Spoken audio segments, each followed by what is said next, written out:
ஆடிப்பூரம் என்ற நாளில் சிறப்பாக கோதாதேவி அவதரிக்கின்றாள். ஆஷாடே பூர்வ பல்குண்யாம் சுக்ரவாரே சுபங்கரே ஆவிராசி ஜெகன்மாதா துளசி கானனாந்தரே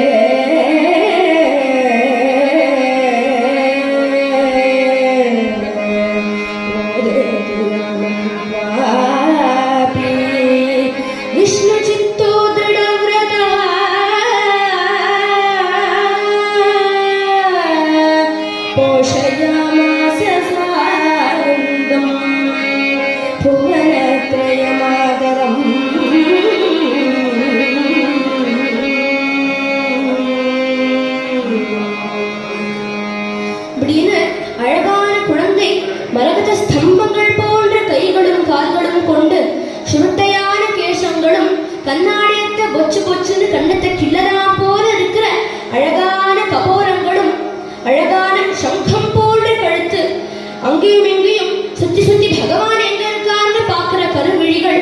அந்த கருவிழிகள்லேருந்து கண்ணீர் வந்து சின்ன குழந்தை குவாக்வான் அழறதே கிருஷ்ணா கிருஷ்ணான்னு கேட்கறது.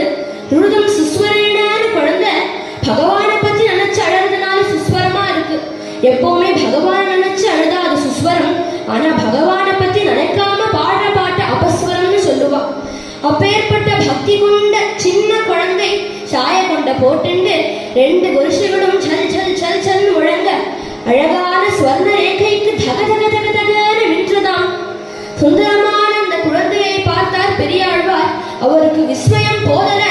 இதை பற்றி தான் ஆமுக்த மாலிகா என்ற நூலில் ஸ்ரீ கிருஷ்ணதேவராயர் சொல்ற ஸ்ரீநீலாஜாம்ப